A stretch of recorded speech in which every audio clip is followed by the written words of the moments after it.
Vivemos em uma simulação. E se cientistas fizerem uma simulação tão boa que dê origem ao nosso sistema solar, nosso planeta e nossa espécie? Ainda mais interessante, e se isso já aconteceu e estamos vivendo nessa mesma simulação?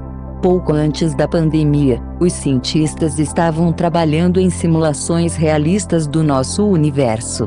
E se, em algum momento, uma simulação ficar tão boa que dê origem ao nosso sistema solar, nosso planeta e nossa espécie?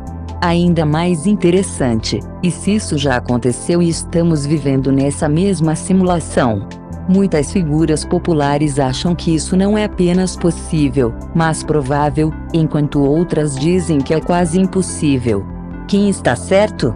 O argumento mais popular para o que é conhecido como hipótese de simulação veio do filósofo da Universidade de Oxford Nick Bostrom.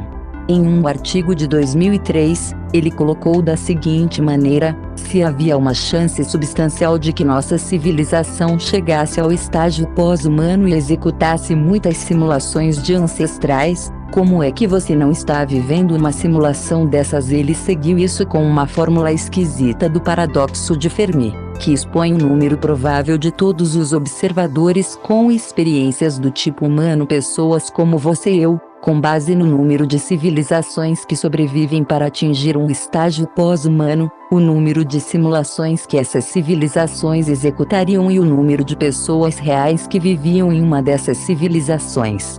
Os defensores dizem que é mais do que apenas uma questão de probabilidade.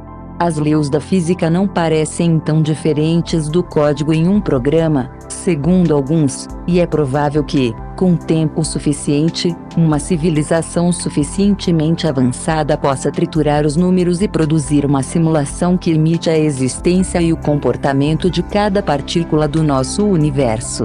O cosmologista Max Tegmark do MIT é um desses defensores.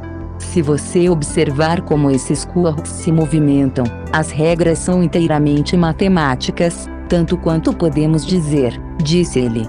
Se eu fosse um personagem de um jogo de computador, também descobriria eventualmente que as regras pareciam completamente rígidas e matemáticas. Eu estaria apenas descobrindo o programa de computador em que foi escrito. Então, isso meio que levanta a questão: como posso ter certeza de que essa realidade matemática não é realmente algum tipo de jogo ou simulação? Abrir aspas duplas. Mas outros são firmemente contra a ideia. A física teórica Sabine Osenfelder, por exemplo. Em março de 2017, ela publicou uma postagem em seu blog Bacretion claramente intitulada Não, provavelmente não vivemos em uma simulação de computador.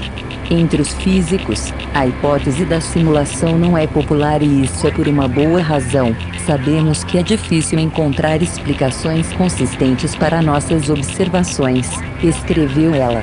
Afinal, encontrar explicações consistentes é o que somos pagos para fazer. Quando você começa a se aprofundar nos detalhes, diz Osenfelder, a hipótese se desfaz.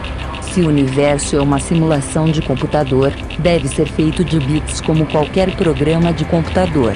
Mas que tipo de bits? A física clássica, a física do grande, e a mecânica quântica, a física do pequeno, não funcionam bem juntas em nosso universo. Se você usar bits que funcionam na física clássica, eles não produzirão efeitos quânticos. Você precisaria usar bits quânticos ou qubits. De fato, o físico Xiao Gangwen, do Perimeter Institute, tentou fazer exatamente isso para modelar o universo, mas seus modelos não combinam com a teoria da relatividade de Einstein. Esse pode ser o maior problema com a hipótese da simulação. Na verdade, não é possível provar errado e isso o coloca fora do domínio da ciência.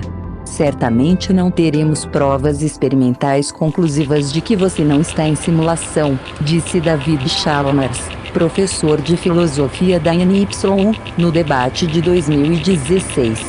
Porque qualquer evidência que possamos obter poderia ser simulada. E você, o que acha?